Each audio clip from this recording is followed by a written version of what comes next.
नारद जी ने कहा पार्वती जी का विवाह शिव के साथ में होगा, और उसी दिन से माता पार्वती ने मन में विचार कर लिया कि मेरे पति भगवान भूत भावन भोलेनाथ ही होंगे। आज रात्रि में स्वप्न देखा और माता मैना से कहा, माँ आज रात्रि में मैंने स्वप्न देखा है, स्वप्न में मुझे किसी ने कहा है कि तुम वन में जाकर के तपस्या करो, तो आप मुझे आशीर्वाद दो, मैं वन में जाऊं तपस्या करूं। मैना माता ने कहा, ठीक है पुत्री, तेरा मन है, तू तपस्या कर। और इधर प्रगटे राम कृतज्ञ कृपाला, रूपशील निधि तेज विशाला, रूपशील निधि तेज विशाला। यहाँ भगवान भूत भावन भोलेनाथ के सामने भगवान राम प्रकट हो गए हैं। और आज राम जी भगवान शिव से कहते हैं, भोलेनाथ आज मैं आपको कथा सुनाने आया हूँ। तो भोलेनाथ ने कहा, भगवान बहुत अच्छी बात है, हम तो आपकी कथा सारी दुनिया को सुनाते हैं और आप ही हमें कथा सुनाने आए। बोले अपनी कथा नहीं, जिसके साथ आपका विवाह होने वाला उसकी कथा सुनाने आया हूँ। किसकी कथा? बोले अति पुनीत गिरिजा के करने, बिस्तर सहित कृपा निधि बरने। विस्तार से भगवान राम ने, देखिए ध्यान देने की बात, आज श्रद्धा और विश्वास का मिलन भगवान राम कराना चाहते हैं।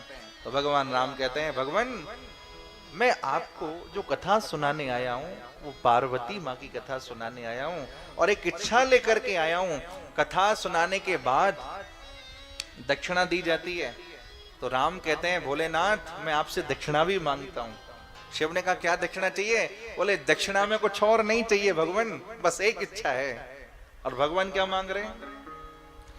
अब बिनती मम सुनहु शिव जो मो पर निज ने, जाए विवाह शैल जहीं, यही मुहे मांगे देहु। बस इच्छा ही कही है कि आप जाए विवाह शैल जहीं, शैल की पुत्री पर्वत की पुत्री पार्वती जी के साथ में विवाह कर लीजिए। मैं आपसे यही मांगता हूं। प्यार से कहिए जय सिया राम, सब कहिए पीछे तक जय जय सिया राम। अब देखिए यहां दोनों का प्रेम प्रकट हो रहा है। भाई राम जी को क्या पड़ी कि शिव जी विवाह करें, पर राम चाहते हैं।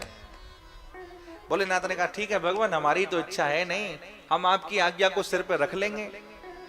ठाकुर जी ने कहा, सिर पे मत रखिए आज्ञा को, मन में रखिए। सिर पे तो गंगा जी बहती हैं आपके, क्या पता हमारी आज्ञा गंगा जी बहा करके ले जाएं। और हृदय में रखोगे हमारी आज्ञा तो हृदय में रहेगी, तो हमारी याद रहेगी। जब राम जी ने ये बात कही तो भोलेनाथ ने उसे सहसा स्वीकार किया। और फिर उसके बाद अंतर्धान भयस भासी, शंकर सोए मूरत उर राखे। भोलेनाथ ने सप्तऋषियों को आदेश दिया और कहा, जाकर के परीक्षा लो देवी पार्वती की। सप्तऋषि आए, माता पार्वती तपस्या में है। यहाँ गोस्वामी जी कहते हैं, पार्वती इस प्रकार से तप कर रही है, मानो ऐसा लग रहा है कि मूर्ति मंत्र तपस्या ही पार्वती के रूप में खड़ी है।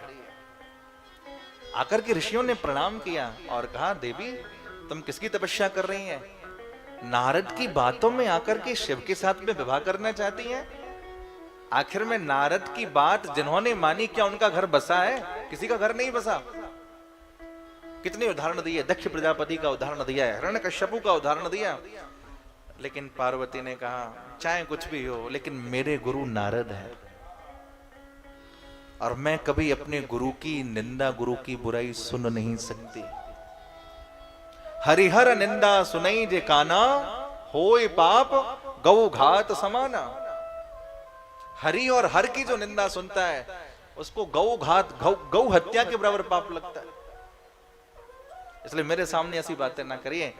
ऋषियों ने कहा, देवी हम आपको एक सुझाव देते हैं। सुझाव क्या? बोले भगवान विष्णु के साथ में आप विवाह कर चाहिए, पर परम सुंदर हैं, लेकिन पार्वती ने कहा मेरा महादेव चाहे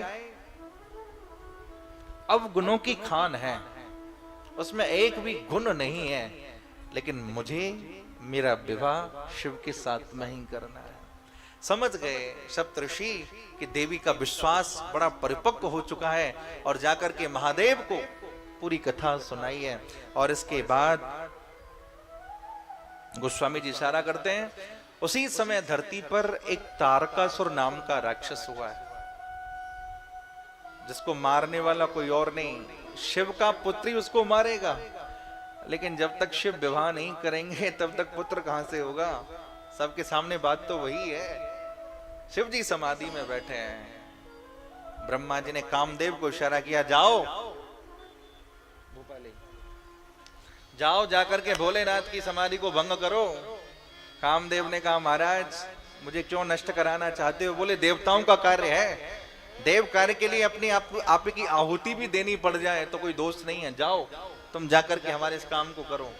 और यहाँ भोलेनाथ बैठे हैं कैलाश पर्वत पर, अगड़बम अगड़बम अगड़बम अगड़बम बम बम बम, नमः पार्वती पतये हर हर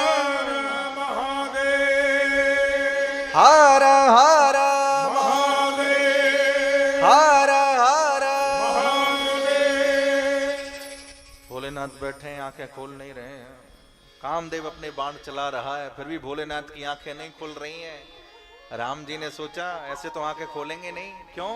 क्योंकि इनके हृदय में मैं बैठा हूं, जब तक राम रहेगा तब तक काम आ नहीं सकता। और काम की सामर्थ्य नहीं कि वो शिव की समाधि को भंग कर दे। तो राम जी ने मन में विचार किया कि हृदय से मैं अंतर ध्यान हो जाता हूं। और जैसे ही हृदय से भगवान राम अंतर ध्यान हुए शिव जी के से, और इधर कामदेव ने बाण चलाया और महादेव का तीसरा नेत्र खुला है।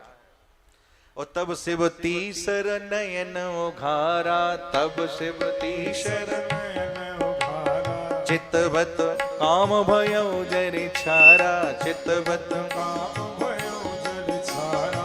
तब आपन प्रभाव विस्तारा, तब आपन प्रभाव निज बस कीन सकल संसारा, निज बस कीन। हाँ जब यदुवंश कृष्ण अवतारा,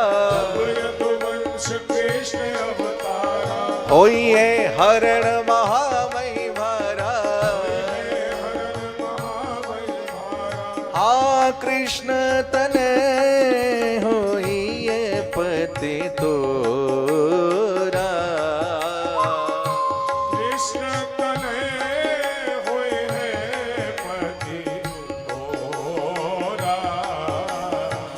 वचन अन्यथा जाए न मोरा, वचन अन्यथा होए न मोरा। हाँ वचन अन्यथा होए न मोरा, वचन अन्यथा होए न भोलेनाथ ने तीसरा नेत्र खोला और कामदेव जल करके भस्म हो गए। देवी रति चरणों में आकर के गिर पड़ी, महाराज मेरे पति का आपने क्या किया? बोले कोई बात नहीं, जब यदुवंश कृष्ण अवतारा, होई है हरण महामही भारा। कृष्ण तने हुई है पति तोरा, वचन अन्यथा जाए ना मोरा। बोले चिंता की बात नहीं है, तुम्हारा पति कामदेव यदुवंश में भगवान कृष्ण का जब अवतार होगा तो उन्हीं का पुत्र बन करके आएगा। इधर सारे देवता सब प्रसन्न हो गए। भोलेनाथ ने सबसे कहा है कि भैया चिंता मत करो, तुम लोगों का जो मनोरथ है। सबने कहा भोलेनाथ हम आपके विवाह में चलना चाहते हैं, आपकी बारात में चलना चाहते हैं। तो भोलेनाथ ने कहा कोई बात नहीं, तुम सबका मनोरथ जरूर पूरा होगा।